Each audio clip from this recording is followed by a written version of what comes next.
Welcome to Health Plan Lawsuits and Fiduciary Duty Explained. Hi everybody, I am Chelsea Reikus, the president of Ethos Benefits, and as much as I would have loved to have joined you in beautiful San Diego, my little baby here had different plans for us. So, my goal for today's session is for it to be the most impactful 20 minutes of your entire SHRM experience.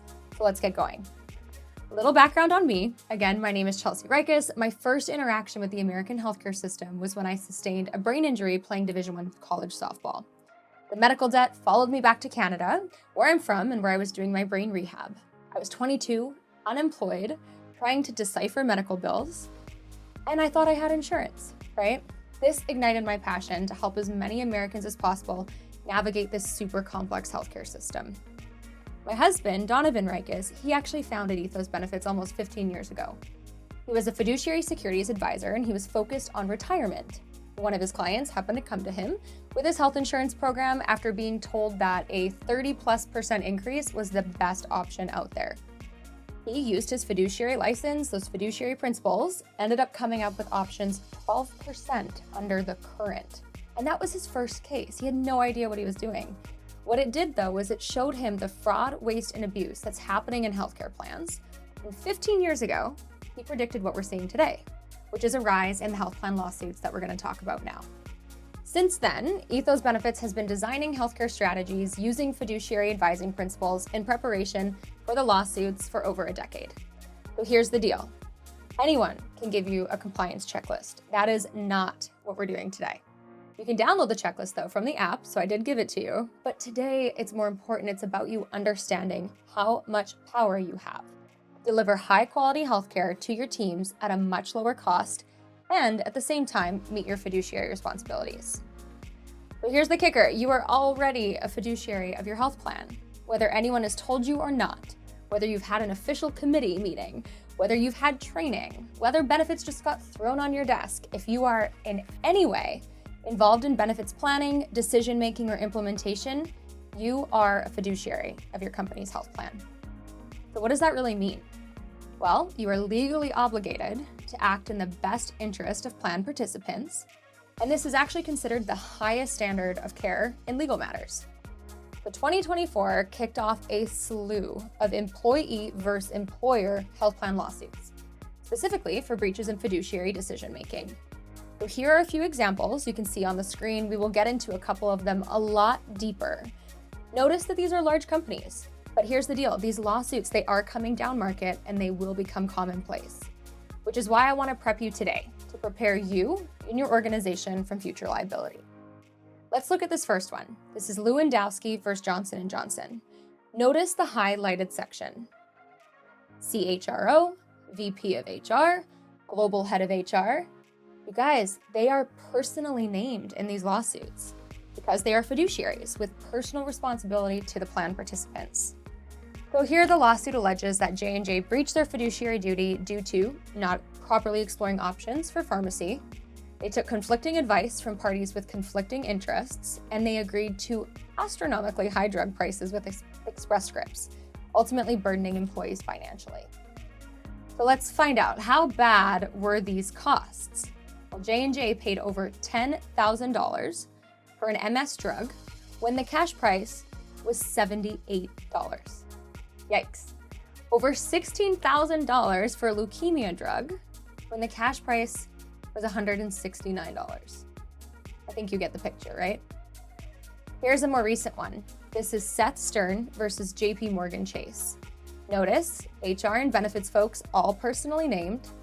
The lawsuit alleges here that the breach of fiduciary duty was in the selection of CVS Caremark, the PBM. What's interesting is the PBM is actually one of their major investment banking clients. Some would call that a conflict of interest. An MS drug in this scenario cost the company over $6,000. This one's crazy. The cash price, $11. Interesting too, board of directors were actually personally named in this lawsuit as well. And this lawsuit suggests that because JP Morgan Chase frequently attends employer coalition groups, where these groups are talking out about the fraudulent practices of PBMs, that they knew better, and there's something there. So these are big companies selecting big vendors. And for me, all that comes to mind is that old saying, oh no, no one gets hired or no one gets fired for hiring IBM. Well, as these lawsuits clearly show, bigger is not always better. And that's not necessarily a safety net for your benefits decision making. So why now, right? ERISA's been around for 50 years. Why are we all of a sudden focusing on health plan decision making? It's because of this compliance here. The Consolidated Appropriations Act of 2021. If this was a normal compliance session, you'd get a copy, you'd put it in a file and check the box. If that's all you're doing, you are big time missing the point and giving up all of your power. But check out this slide. The CAA of 2021 is the biggest reset button in employer-sponsored healthcare since ERISA. It's a major power move, and here's how you can really use it. First, compensation disclosures. This law, compensation disclosures, requires employers to obtain a disclosure from every service provider that's making over $1,000 in your health plan. So we are going to deep dive into this one on the next few slides, so let's move on. Gag clause removal. This allows you to get access to your claims data. There is nothing more powerful. Employers are not allowed to enter into contracts that prohibit the access of cost and quality care information. If you are with one of the big four carriers, I can guarantee you that you have gag clauses in your contracts. At the end of the year, you need to submit to CMS that your contracts do not have gag clauses. What's likely happening is your carrier or your broker is offering to do it for you. While that seems nice, I urge you, please look at your contracts. Do the Command F, search for words like proprietary, confidential, prohibited, red line them. I have used this legislation over and over to get claims data access for my employers. You should too. Last but not least, RxDC reporting. This is showing you where your rebates are going, how much the rebates are, the top 50 most costly drugs, the top 50 most prescribed drugs. But why does this matter? Remember, those lawsuits, all of them are about the PBM and nefarious pricing. You must focus here for two reasons. Number one, largest area of opportunity. We see an easy 20 to 30% plan spend reduction with just focusing on the PBM. Number two, it's the biggest area of fiduciary liability, as you can see with these lawsuits. So, what can you do? Consider an independent audit and benchmark your drugs against a fiduciary PBM. Okay, so if you take anything away from the conversation today, I want you to remember this. The easiest way to fulfill your fiduciary duty is to hire vendor partners that only win when you win. What does that mean? Well, in a lot of current setups, everyone, the broker, the carrier, the hospital, the PBM, they make more money when the employer pays more money. But what if we flip that on its head? Lower cost, better health outcomes, fiduciary duty fulfilled. The easiest way to do that and know if your vendors are working in your best interest is by using the CAA comp disclosures. So these disclosures, y'all, they need to be given before you make any plan decisions. And it should be for each option that you have in front of you. It should show the corresponding compensation. Also, it needs to include indirect compensation. So this is going to include things like bonuses, commissions, trips, etc., not just direct compensation. So here's the best practice. Consider fee-based compensation models instead of commission and bonuses. Remember, you are in charge of your vendors. You should set the incentives, not the insurance company who wins when you lose. All right, so here's a recent lawsuit showing a brokerage that made $27 million in extra compensation in 1 year because they took the rebates that were supposed to be funneled through to the clients. This is what we mean by indirect and misaligned compensation. This and other hard-to-catch tricks are happening every single day in your health plans. Alignment of your vendors. So here's a sample disclosure. It shows a $30 per employee per month fee, which on its face seems reasonable, right? However, in the fine print, tiny little print, it lists a 3% bonus to the broker for keeping the client in the same plan and growing the premium, called plan retention and premium growth bonuses. This was paid out, not disclosed.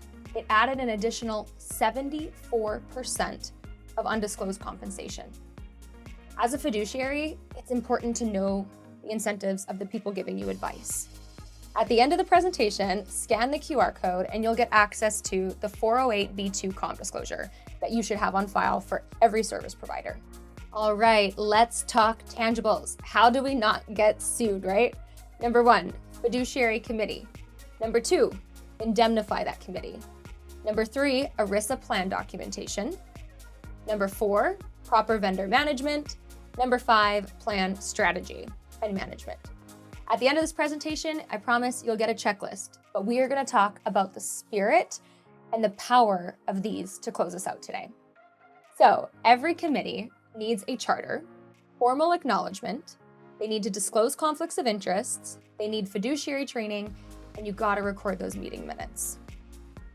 So let's talk about this, right? If you can be personally named in a lawsuit, you want to make sure your company is at the very least purchasing you fiduciary insurance. There's a lot more insurances listed here for extra protections. Check them out. Next, you need to create a fiduciary file. This is where you'll load all of your ERISA plan docs, all of your contracts that you've reviewed for gag clauses, all of your decisions, why you made them, why you didn't choose certain options. So here's the deal. Oftentimes, employers trust brokers to choose all of the vendors for them. You must do your own due diligence and ask prudent questions like, what pending or active litigation do you have? What conflicts of interest exist with the other plan vendors? Do you have cyber policies? Do you have shared ownership? And then you want to determine a KPI that you can hold them accountable to throughout the year. Last, you want to document the plan strategies you've considered. It is no longer enough to see a spreadsheet with the same 3-4 options each year. You want to put all of this in a file, looking at all the options you've researched and why maybe they are a good fit or they're not a good fit. These can include fully insured, level funded, self-funded, captives, ICRA, reference-based pricing, direct contracts, international sourcing, the list goes on. But here's the deal. You don't need to pick the cheapest option. You need to pick the option that serves your plan participants best, and only you know that. What you do need to do, though, is ensure that you are documenting exactly why you didn't choose reference-based pricing even though it was the cheapest option, or why you chose this carrier over another carrier. It's about showing your work, being prudent, and having a process. So in closing, anyone can give you a checklist, right, to be a better fiduciary. But what gives you real power is understanding the CAA of 2021 and how to use it to get your claims data, get your gag clauses removed, and get prescription info benchmarked, and understand how the people serving you are paid, because that will drive every option that you're shown. Remember, if you take one thing away from today, as an employer, you set the rules. You are in control. You have the power. And the easiest way to fulfill your fiduciary duty is to make sure that you're working with vendors who are completely aligned with your best interests. Scan the QR code for all of the info we covered today. Thank you, and please enjoy the rest of your conference. Thank you so much for coming today. Obviously, I'm not there in person to answer your questions. However, I do want to answer them. So you can add me on LinkedIn, Chelsea Reikus. If you scan that QR code, we also produced a healthcare documentary that we're hoping will be on Amazon Prime next year that talks about everything we talked about today. So scanning the QR code, it's going to get you a ton of resources, including the checklists, but also the documentary, and it'll put you into our email funnel so you can continue to learn about how to be a prudent fiduciary for your plan sponsors. Thank you again, and enjoy the rest of your conference.